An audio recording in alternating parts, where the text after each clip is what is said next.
Video games matter. Comic books matter. Silly videos on YouTube matter. But in the age of artificial intelligence, do you still matter? My name is Kevin Schut.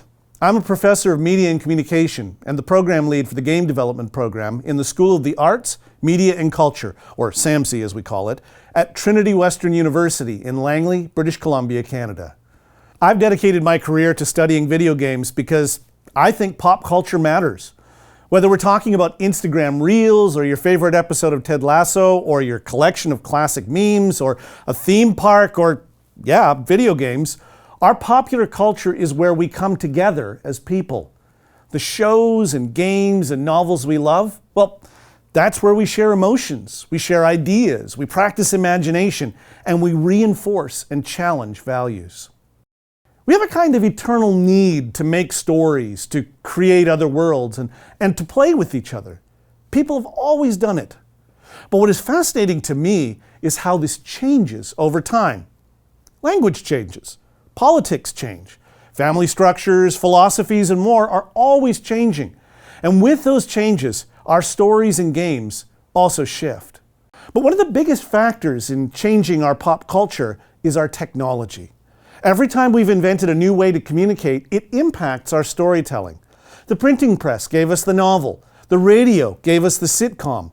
The world of broadcast television in the 1980s was very different than the billions of channels available to everyone with a phone today. And we stand right now at the edge of another big change with our communication technologies.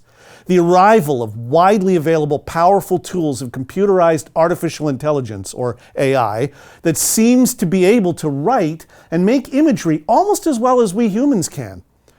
Technologies and services like ChatGPT or Midjourney can take simple prompts like, write me a Hemingway-inspired essay on the merits of sleeping in, or make a photorealistic image of a giant angry jelly donut terrorizing Manhattan. And in seconds, it can spit out something that is convincingly human. These AIs are built on large language model, or LLM technology, which can take a mass of written documents or images and start to learn connections and patterns between various elements. LLMs do not understand language in the same way that we as humans understand language. They learn connections and patterns and then guess what should come next in a sentence or in an image.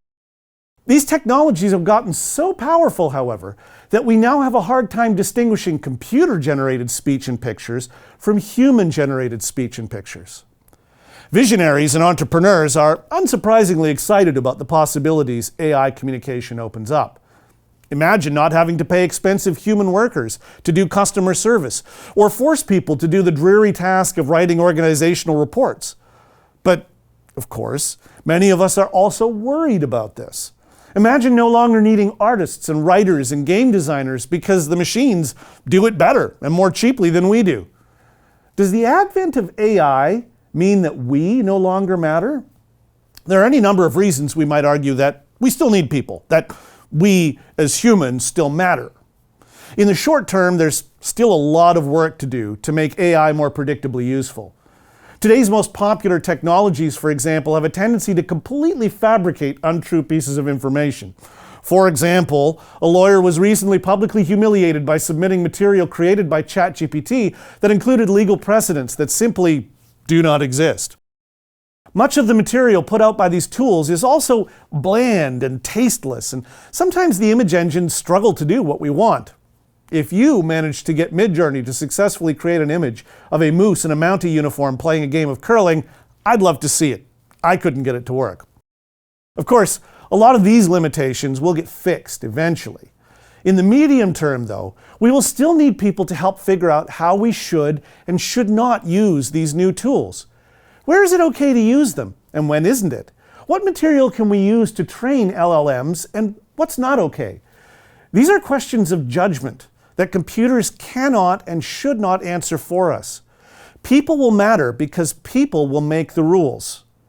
And in the long term, I suspect that, based on historical patterns, we will stop seeing AI as this alien thing and get used to just using it like every other tool of communication. That doesn't mean the changes won't matter, but There are few of us today who complain about printing words, even though the professional scribes of the 1400s and 1500s were often pretty upset about the arrival of the printing press. AI seems weird and threatening today, but it may not in another few years. Here's the thing though, predictions are dangerous business, and things could move in very different directions than I anticipate today. I don't think we should peg our worth as humans on the uncertain path of technological development. No, I want to go back to what I said at the beginning. Pop culture matters. Games, comic books, movies, and more matter. What makes them important in our lives is their meaning. Meaning matters, and because of that, so do people.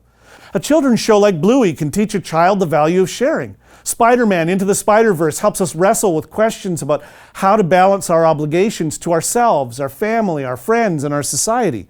Taylor Swift tells a bad breakup story like only she can. And Tetris, well, sometimes it's just fun to put blocks together. A computer can write a novel. It can make a gorgeous landscape painting. It can compose jazz. At some point, it will be able to design a video game. But it doesn't understand any of it. Everything current AIs do are derivatives of the work that we as humans have made. These AIs can do some pretty amazing and interesting stuff that we don't really expect. But even the best creations mean nothing to the computer that made it. We matter because meaning matters. The significance of any work of art, whether it's popular or obscure, comes from the interaction of the creator, the user, and our cultural history and values. The creators may now start to become more obscured by the tools of AI, and more of our creation may be automatically generated, but it ultimately comes from our own work. And pop culture viewers, readers, and players are still making meaning of what they consume. We need to double down on meaning making. Both as creators and consumers, we need, in an era of AI-generated content, to think more deeply than ever about our culture. As computer tools become ever more prevalent, we need to be more involved in art and music and writing and designing than before, not less. Because not all meaning is equal. We've seen our social media sites and airwaves cluttered with messages of hate and anger and envy and destructiveness. But we've all also experienced those stories that help us grapple with difficult questions. Stories that encourage healing and love and forgiveness and encouragement. And that's our mission at SAMC at Trinity Western University. As a Christian school, we want every graduate to be equipped to think truthfully, act justly, and live faithfully for the good of the world and the glory of God. We want to spread the love and peace of Jesus. And in order to do that, we can't run away from new technologies and new cultural moments and movements. Instead, we have to learn how to use AI well. We need to learn to deploy its surprising capacities in a way that builds positive meaning.